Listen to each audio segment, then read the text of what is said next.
यो कहानी लगातार 20 वर्षदेखि बिहारको सत्ता सम्हालेका नेताको हो।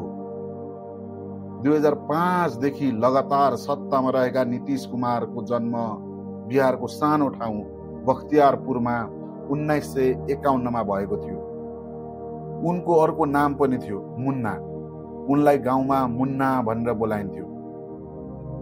त्यो मुन्ना फेरि 2025 को बिहार चुनावबाट 10औं पल्ट मुख्यमन्त्री बन्दैछन्। उनका बाबु आयुर्वेदिक चिकित्सक र आमा गृहिणी थिइन्। उनका बाबु गान्धीवादी विचारधाराबाट प्रभावित थिए र उनी काङ्ग्रेस स्थानीय नेता र फ्रिडम फाइटर थिए। तर उनका बाबुले काङ्ग्रेसबाट टिकट नपाएपछि उनी समाजवादी विचारतिर आकर्षित भए। नीतीशको घरमा समाजवादी विचारका कुरा हुन्थे। जब 1962 मा चीनसँग भारतले युद्ध हार्यो, त्यसपछि उनको घरमा नेहरूको धेरै विरोध भएको थियो। पढाइमा नीतीश कुमार राम्रा थिए र उनले 10 कक्षाको परीक्षा दिँदा समय अपुग भएर गार्डले कपी खोसेपछि कम अङ्क आउँछ भनेर चिन्तित भएका थिए। पछि मुख्यमन्त्री बनेपछि उनले परीक्षार्थीलाई आफ्नो एन्सर पूरा गर्न भनेर 15 मिनेट एक्स्ट्रा टाइमको व्यवस्था गरेका थिए। 1972 मा उनी इलेक्ट्रिकल इन्जिनियरिङ अध्ययन गर्न बिहार इन्जिनियरिङ कलेजमा भर्ना हुन्छन्। विद्यार्थी समयमा नै उनी लोहिया विचार मञ्चका सदस्य भएका थिए। 1965 मा राम मनोहर लोहियाले संयुक्त सोशलिस्ट पार्टी स्थापना गरेका थिए। उक्त पार्टी एन्टी काङ्ग्रेस तथा समाजवादी पार्टीको रूपमा परिचित थियो। सामाजिक न्याय, आरक्षण, समानता, आर्थिक अधिकार जस्ता मुद्दाहरू बोकेको थियो। पिछडा वर्गको अधिकारको कुरा गर्ने राम मनोहर लोहियाको विचारधाराबाट उनी गहिरोसँग प्रभावित थिए। उनको पहिलो राजनीतिको सुरुवात जयप्रकाश नारायणको अगुवाईमा भएको छात्र आन्दोलनबाट सुरु भएको थियो। जयप्रकाश नारायण एक सोशलिस्ट नेता थिए। यस आन्दोलनमा लालू प्रसाद यादव पनि सहभागी थिए। आन्दोलनको कारण थियो फिस बढ्नु र शिक्षाको सुधार। यस आन्दोलनले बिहारमा ठूलो राजनीतिक प्रभाव पारेको थियो। जनतामा समाजवादी विचारले प्रभाव पारिरहेको थियो। उनले केही समय बिहार बिजुली विभागमा समेत काम गरे, तर उनमा रहेको राजनीतिक चेतनाको कारणले छोटो समयमा नै उनले जागिर त्याग गरी राजनीतिमा होमिए। 1975 मा एउटा ठूलो विद्यार्थी आन्दोलन भयो। यो आन्दोलनमा विद्यार्थी, शिक्षक, कृषक सबैको सहभागिता थियो। यसका मेन लिडर जयप्रकाश नारायण थिए भने अरू लिडरहरूमा लालू प्रसाद यादव, नीतीश कुमार लगायत थिए। त्यति बेला लालू यादव पहिचान बनाइसकेका नेता थिए।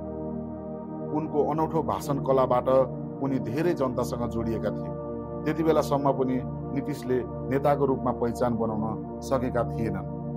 12 जुन 1975 मा जब इमर्जेन्सी लागू हुन्छ, उनी केही समय भूमिगत हुन्छन् र धेरै नेतासँगै पछि कुनै मिटिङ गरिरहेको बेला गिरफ्तार हुन्छन् र 9 महिना जेल पर्छन्।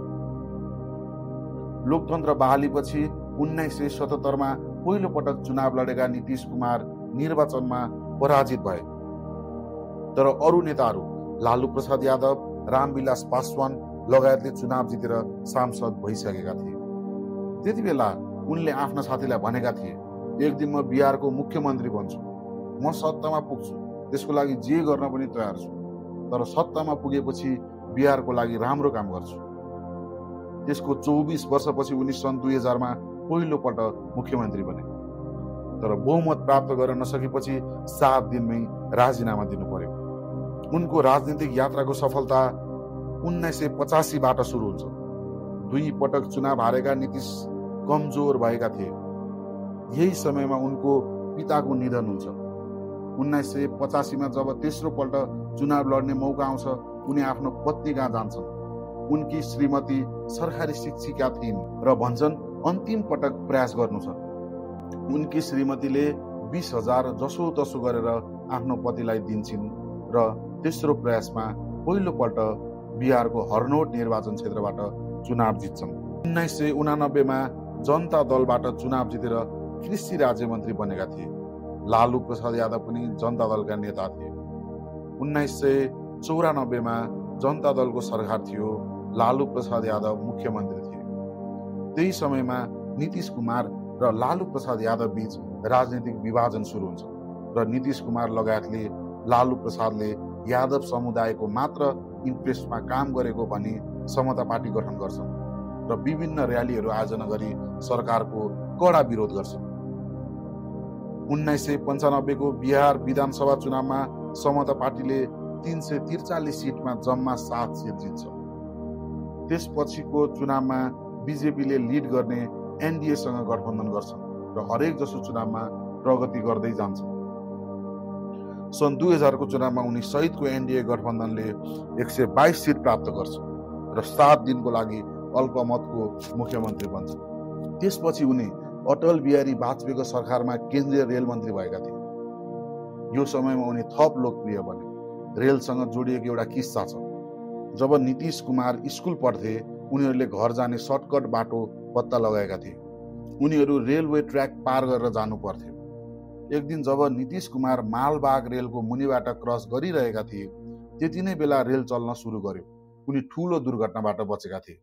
उनी रेल मन्त्री भएको बेला त्यही ठाउँमा उनले फुट ओभर ब्रिज निर्माण गराएका थिए।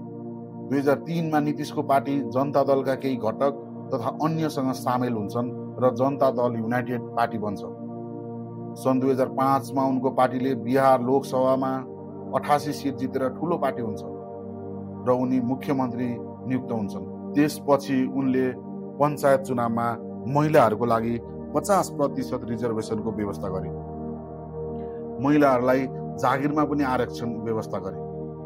उनकै पहलमा बिहारका महिलाहरूले श्रीमानले रक्सी खाएर पिटाई गर्ने गरेको गुनासो गरेपछि उनले बिहारमा अल्कोहल ब्यान गरे।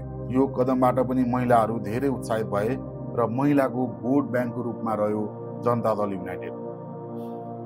उनले बिहारमा ठूला प्रोजेक्टहरू, major roads, irrigation, power plants सुरु गरे। लालू प्रसादको जंगल राज पर्सेप्सन चेन्ज गरे। फास्टर कोर्स लगायत पोलिसी रिफर्म गरे।